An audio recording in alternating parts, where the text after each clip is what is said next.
Kita nyo rito mga idol sa third quarter na imbes na si Junmar, itong si Kai Sotto ang namomoste rito sa import ng Mustangs. And makakascore si Kai dito, although mapapansin nga natin mga idol na kasama nga po ni Kai si Junmar sa court ngayon. Actually nung first quarter pa unang nangyari yun yung first 5 nila, hindi nga lang natin na-record. Kaya dito sa third quarter muna tayo magsisimula.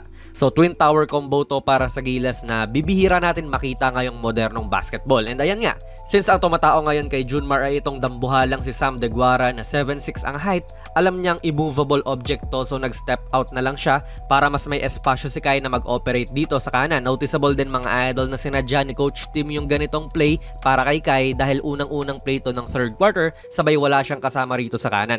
Nahigo pa nga ni Sotto itong si Deguara noong pumasok siya pero masyado siyang late o masyado siyang mabagal para makarecover.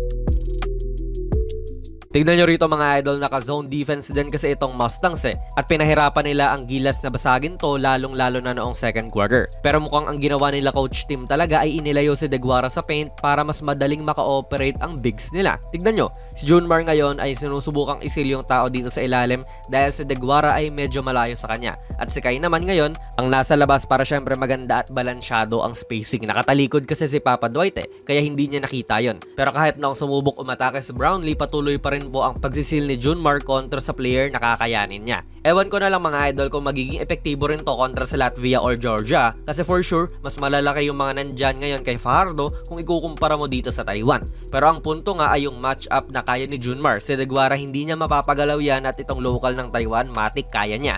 Kaya rin todo seal siya. Pero hindi pa rin siya mabigyan ng maayos na inside pass at dito nga ang sikip-sikip talaga and pine-prevent talaga ng Taiwan na makapasok tong Gilas. Though dito mga idol, kahit bago pa rin tumira si Papa Dwight, andito pa rin si Fajardo at pinipisikal yung matchup niya, hindi lang siya mahanap talaga.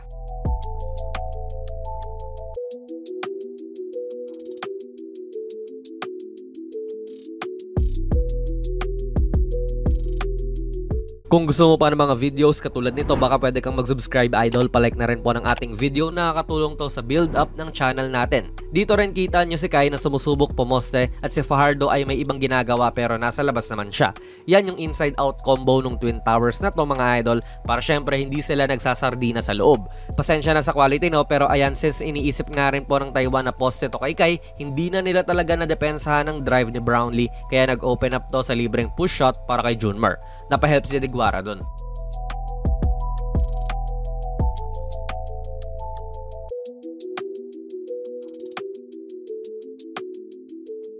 Ito naman din yung something na kailangan i-prove ng Gilas Twin Towers. Since inside out game nga sila, dapat may out din. Nagkasama pa sila rito pareha sa kanan and ayun nga, pwedeng ibigay ni Sotto ang bola kay Abay dyan sa poste pero si Deguara nga po yung tao in which sabi nga natin kanina ay hindi talaga siya napapagalaw. So dapat na ipapasok ni Kai ito no, para mas matinik pa sila at irespeto ng depensa. Lalo na mga European teams ang kalaban nila, importante talaga yung ganitong mga spot ups ni Junmar. 10 years ago mga idol, bibihira mo makita si Abay na magganito sa Gilas. Pero since ang bigat talaga ng depensa sa loob, kakailanganin nila yan. And si Kai nga rin andito ulit sa labas.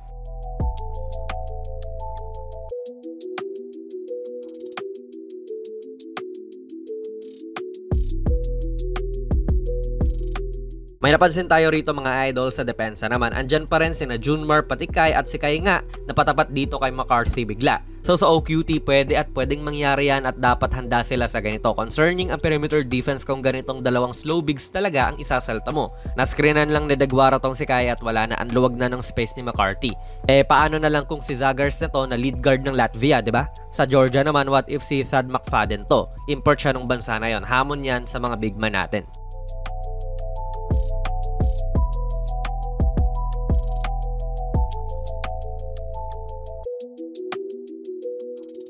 Since practice lang naman to, wala naman din kasiguraduhan kung isasalta talaga ni Coach Tim yan sa actual OQT.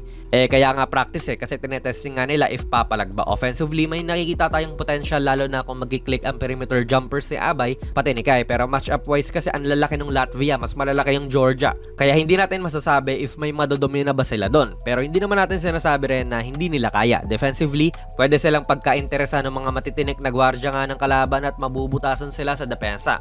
Maliit na sample size pa lang mga idol tong Twin Towers ng Gilas. Tignan natin sa mga susunod pa na tune-up games kung magsistick si Coach Tim dito. Ano po masasabi nyo sa video natin ngayon? Ilagay nyo lang po ang inyong mga komento sa ating comment section sa baba.